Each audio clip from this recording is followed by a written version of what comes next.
An NBA insider has dropped a bombshell on the New York Knicks head coaching search for where things stand right now, as the New York Knicks plans are very clear on what they want to do here, and now more than ever, it looks like it will be panning out for the New York Knicks as they prepare to pull off a robbery, and we are going to break all of this down. What's up, guys? Welcome back to Knicks Digest. It's Chris here, and we're going to jump right into things as always. Guys, if you're part of that 74% that's not subscribed to Knicks Digest, make sure to subscribe. We got daily videos like this and much more. There's a bunch going on with the coaching search, with a bunch of trade rumors right now. Free agency is going to kick off. The Knicks are going to make some signings. The draft's coming up. I would imagine the Knicks are going to try to get a second draft pick as well in the draft. So a lot to talk about, but let's jump into it. Leon Rose is being active in the New York Knicks head coaching search. It's clear that the team wants to get a new coach for this team who's going to coach a lot differently from Tom Thibodeau. And on top of things, what we also know is the Knicks have held interest in a lot of different people thus far. It started off with Jay Wright and Johnny Bryant. Wright is out. Johnny Bryant is still very much a candidate for the job. However, right now, where things stand, what we are seeing is Jason Kidd get to the forefront of all of these Knicks head coaching discussions. As of Monday, June 9th, the New York Knicks are loving what they are thinking about and seeing and analyzing in regards to the Jason Kidd situation, and Jason Kidd is aware of things. Now, Brian Windhorst revealed that there's mutual intrigue on both sides. As Windhorst said, also, I know there's this whole thing on asking for permission. You don't ask for permission to hire another team's coach. When you ask, you're going to hire them. When the Knicks expressed interest, the ball will be in the Mavericks' court, and they will have three options. Say no, try to make Jason Kidd have zero interest in the Knicks, possibly with a new contract. They did just give him one last year. They gave him an extension. Or they can negotiate some sort of a trade as well. Those are the three options. Saying no, trying to make Kidd have zero interest, using the fact that despite Leon Rose being very good at poaching people, specifically from the Dallas Mavericks, as we'll get into more later, on top of that, what we also have seen is the Mavs can be like, hey, we'll figure out a way to get you more money if the Knicks are just going to try to buy you off of us. Or the other option is just try to negotiate a trade and understand that Jason Kidd very likely does want this Knicks job. There's mutual interest here, and look, in the 2012 offseason, we saw Jason Kidd, a longtime Dallas Maverick who had just won a championship with the Dallas Mavericks 1 year prior, leave Dallas for New York. It's literally just deja vu all over again. So what we're seeing right now is a real situation where Jason Kidd is going to become the next head coach of the Knicks.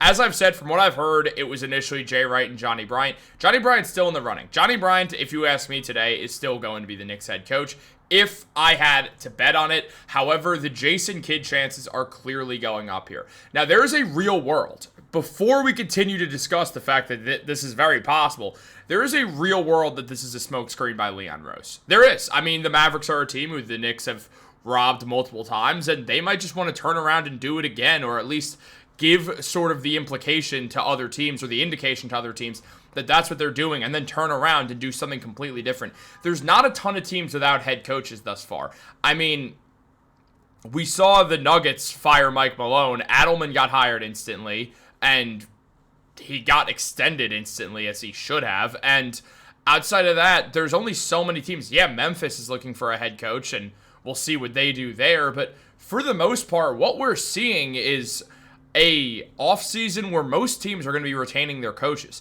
There have been years, last year, where a lot of teams have looked for a new head coach. This is not one of those years. So the Knicks, they do have this wide range of choices, and there's only very few jobs available, so a lot of coaches are going to be partial to every single interview they get, and Jason Kidd is not an idiot. He understands that, yes, the Mavericks have a good team. Kyrie Irving and Anthony Davis, you have to separate the Luka thing from things here just because you have to.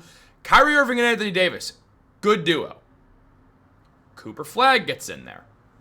Excellent third piece for the first season or so before he ends up becoming the best player on that team in a few years when Irving and Davis are aging out and likely end up getting traded off for value pieces to continue to build around Cooper Flagg and his timeline. So you have that. That is an intriguing option for Jason Kidd. However, the Knicks could easily win the NBA Finals next season. And why would Jason Kidd not want to go do that? The West is harder. The East is easier. He's been in New York before. Jason Kidd understands the market. He understands that Leon Rose is going to offer him a massive contract because James Dolan does not care about paying money. So it all kind of adds up both ways. And things get really, really interesting when you get down to it all. Now, we know the mutual interest is on both sides between Kidd and the Knicks, according to Windhorst, but also the Knicks have not yet requested permission to interview the Mavericks head coach, who signed an extension last season, and James Edwards was the one who revealed that.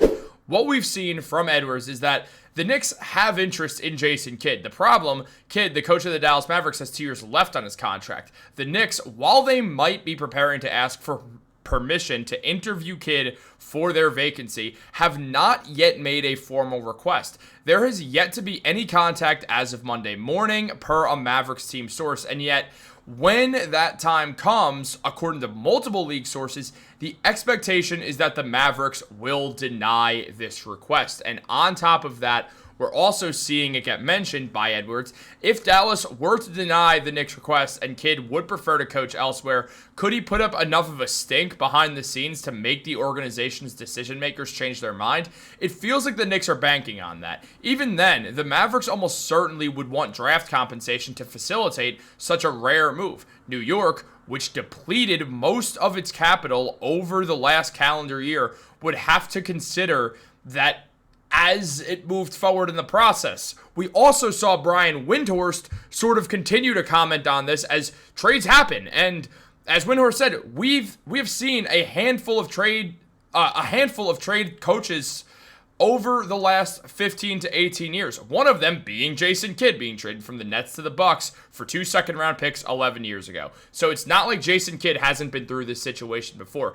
Kidd knows how to navigate this. The New York Knicks know how to navigate this because Leon Rose is everybody's agent. So they understand what this is here. This is not new to the New York Knicks as well. It makes sense why they're doing this. It makes sense why the Knicks want to do this. And it just becomes the matter of, is Jason Kidd who you want to be your next head coach? We already know the Knicks are happy to poach from what the Dallas Mavericks had going for them. As we saw last year, a little under a year ago, when Mark Stein tweeted out the Knicks have hired Casey Smith, longtime athletic trainer for both the Dallas Mavericks and USA Basketball, as their new vice president of sports medicine. Yes, Casey Smith, the guy who used to be on the Mavericks coaching bench. Look who he's standing next to.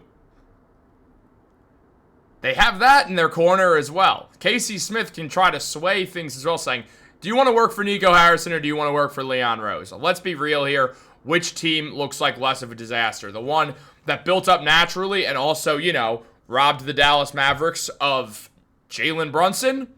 Or work for the team that traded away Luka Doncic and also let Jalen Brunson walk to the New York Knicks because of their own mismanagement by Nico Harrison?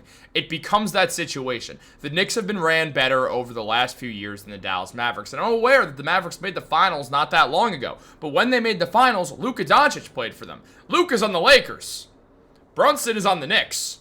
The two guys who Jason Kidd came in here to coach and loved and came up with, they're gone. It's a new team now, new organization. The Knicks, they have Brunson. Brunson said Kidd was his second favorite coach to Tibbs. It makes sense that these two would want to pair back up. Brunson is the most famous case of the Knicks robbing the Mavericks, but we also saw this with Casey Smith, who, again, is standing next to Jason Kidd in this photo. All the evidence that the Knicks do like Jason Kidd lines up, considering when the Knicks just have continuously robbed the good parts from Dallas.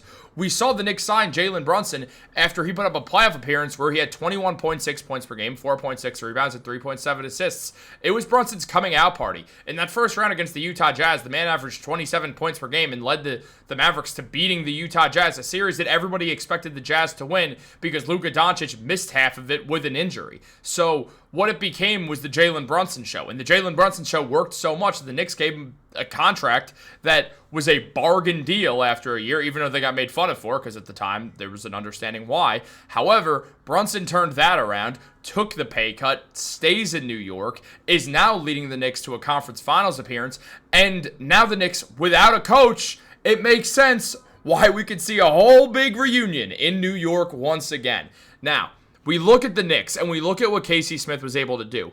The Knicks were very healthy this season despite the heavy minutes. Now, the heavy minutes wore on them, and fatigue played a reason in why the Knicks got eliminated. But at the end of the day, we understand that Casey Smith brought the Knicks some sort of consistency with health that changed everything. We've seen multiple people comment on that being the case. And on top of all of this, Scoop B is saying that Jason Kidd wants the New York Knicks head coaching job. Now, Scoop B, I'm not going to go out there and say he's the world's most reliable source in the world, but it's not like he's never been right about stuff or never had a scoop. He does have some inside sources for sure. There is a real world where Jason Kidd is seeing all of this and saying, yeah, I do want the Knicks head coaching job. So then it comes down to the Knicks. If they're going to ask permission, it's because they want Jason Kidd, as Brian Windhorst said. The Knicks are not guaranteed to be choosing Jason Kidd first. There's a world where Johnny Bryant interviews and does a better job. There's a world where someone else interviews and does a better job. There's not a world where Mark Jackson becomes the next head coach, and I'm saying that because I know a comment's going to come about it, so I just want to get ahead on that. On top of that, I don't think Mike Malone's going to get an interview either. Maybe he will, but he'd have to blow them away in order for the Knicks to hire Malone, which I don't think they'll do. We do have another video in regards to Johnny Bryant coming out soon, so make sure you guys are subscribed to stay tuned for that. I do have an inside scoop on that. It's going to be pretty interesting to break down, so I hope you guys will enjoy that. I hope you guys enjoy all the content that we're dropping right now. Throwing this in between some trade videos because I know the trade videos get annoying. It's not lost on me, but news happens, and I report the Knicks news. I'm sorry that sometimes it can bother you guys. That's a lot of trade stuff. Guys, hope you enjoyed the channel. Thank you so much for all the support. Have a great day, and go Knicks. Also subscribe, or else. There's nowhere else. It would just be cool if you did.